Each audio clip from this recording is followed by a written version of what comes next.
We're going to do our trace. As always, we'll start our trace with what's in the aquarium itself. Basically, water is going to flow in to an overflow box. So all throughout there we have that overflow box. And within here, we try and move water around through these. What are these guys?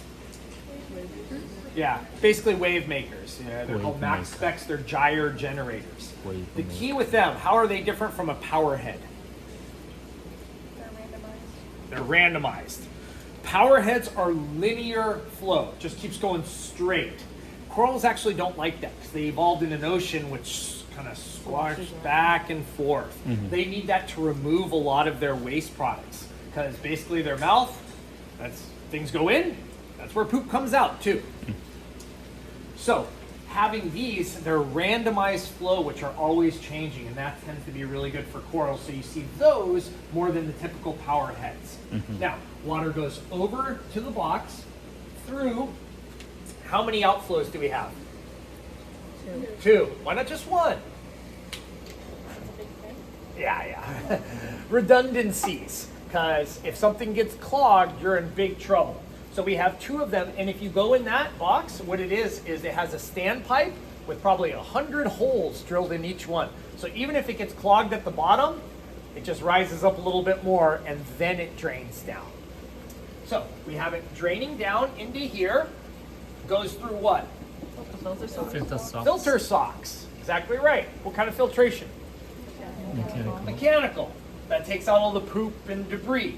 Then overflows into the next one. We have, looks like 2 heaters in there. Why 2? In case one of them breaks. Exactly right. Redundancies.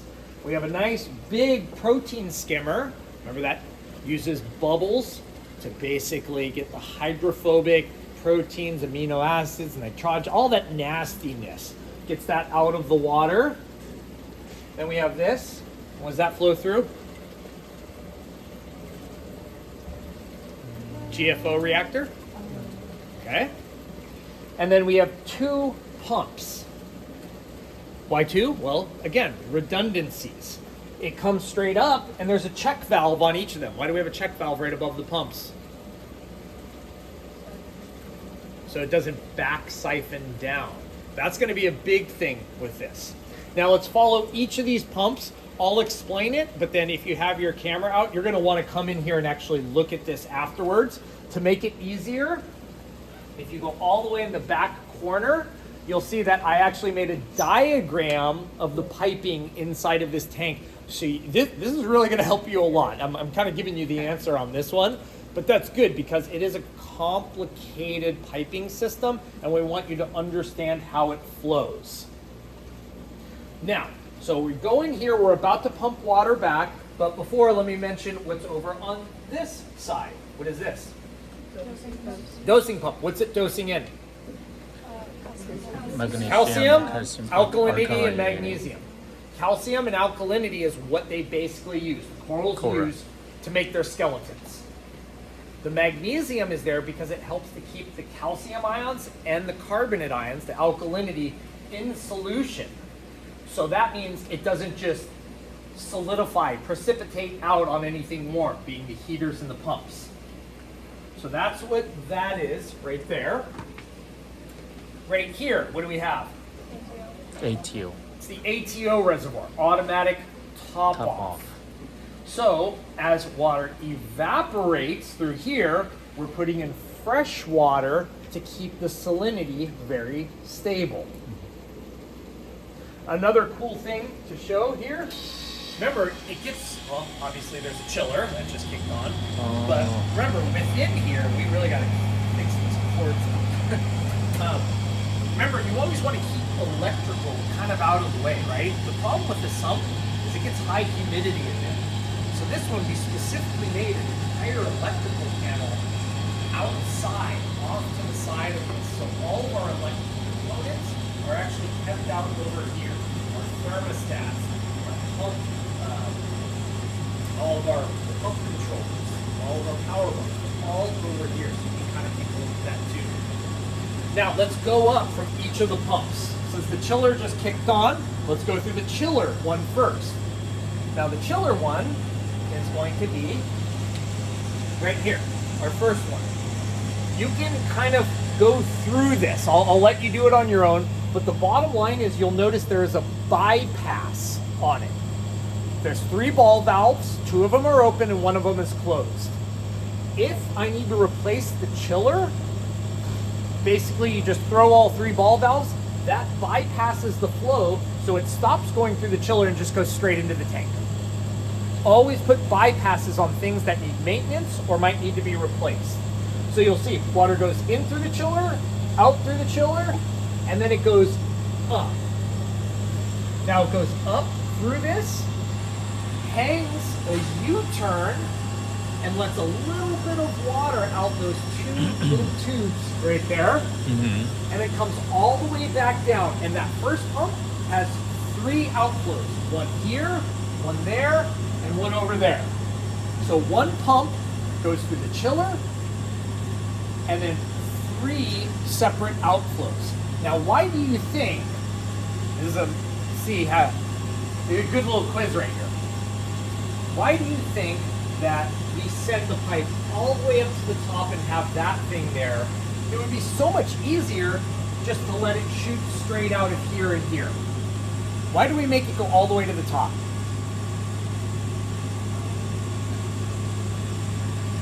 Short answer is to create a siphon break. Tanks that have their inflows on the bottom of the tank are potentially very dangerous. What happens if the seal fails or a little snail gets inside that check valve and the power goes off? How low will this drain? It'll drain to that level. All of the money of these very sensitive corals, all will die. But because we have that right there, what will happen is that will allow air in and break the siphon at this level. So even under the worst case scenario, power goes out and our generator fails, it'll only drain down this far, break the siphon, and then hopefully just with the aeration that can be enough until we can come fix the problem. Otherwise, if you have outflows, or really inflows at the bottom of a tank, and your siphon break fails on your check valve, the entire tank will drain out. Okay, second pump. You follow the second pump, it goes over to this side, and it goes through this right here. Somebody move in. Courtney, what is this thing right here?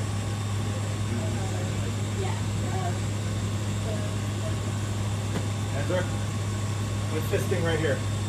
I'm pointing at a faint blue, aqua blue light. What does that mean? It's the UV sterilizer. Exactly. So you can see the UV sterilizer is on. Again, it's going to have a bypass. So if we ever need to change out the UV sterilizer, no problem.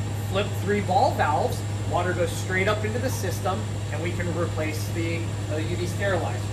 Now, after it goes through that, it does the same thing.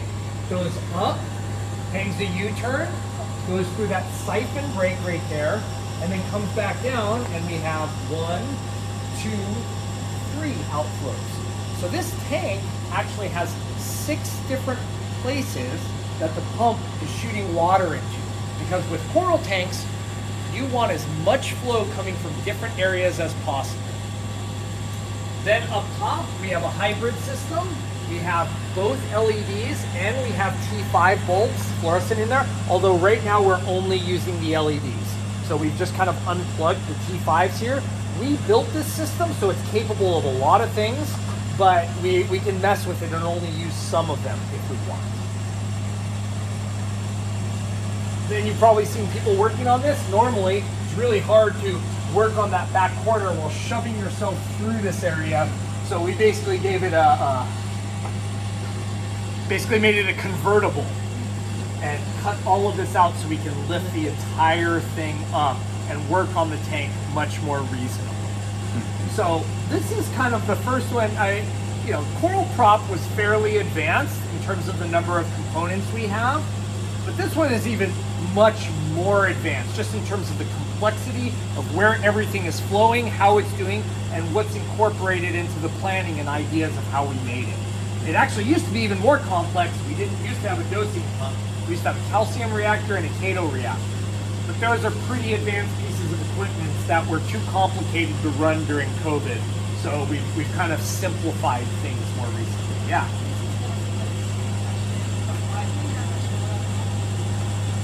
It's an excellent question. Why do we have a chiller on a tropical tank? Anyone know? So let's just talk straight up marine biology and conservation right now. How are coral reefs doing in the world? Really bad. What's one of the major reasons? Water that's too warm is coral bleaching. Now, what puts heat into our aquariums? Well, the heater can, but naturally on hot days, on the weekends, they'll actually shut down the air conditioning in this building. Plus, our pumps generate heat, our lights generate heat, our sterilizer generates heat. So we hope that chiller almost never comes on. And it's really kind of humorous that it came on the second I came out here to talk about this. But the goal is for it to only be there as kind of like a backup, just in case, to make sure the water doesn't get too warm. Because one of the things that corals cannot take is just getting a little bit above their threshold. And then that often leads to coral bleaching. So that's the reason why. Now we don't currently have a chiller on top pump. Same reason, but that has a greater volume of water, and we don't have our really sensitive corals in there. Our nicer corals are kind of in here. So this is one where we've taken the time and expense to put the chiller on that one. I'd love to have a chiller on that, but they're not as important. So the chiller is automatically on when Yeah, the so temperature if you come over here, hit. you'll notice there's actually two thermostats. Come on over. We have two thermostats taking the temperature, and if you take life support with us next semester, we'll get into all the nitty-gritty of how all this works. But one of them is blue, that's our chiller thermostat. One of them is red, that's our heater thermostat. Both of them are gauging the temperature, and if the water gets too hot, the chiller kicks on. If it gets too cold, the heater turns on. Now, this is something we have to be very careful with, because what if the people who are setting these don't do it right? You might have the chiller and the heater kick on at the same time. Bad. Then they're just going to be fighting each other. You're going to use a huge amount of power. Remember, the things that use amps in an aquarium most is the temperature control, heaters and chillers. If they're constantly fighting each other, the chances that you use too much power and you overload the system is actually quite high. Okay. What do you think? Pretty cool, huh? Fantastic. Okay, that's it for today. Let's move some tables.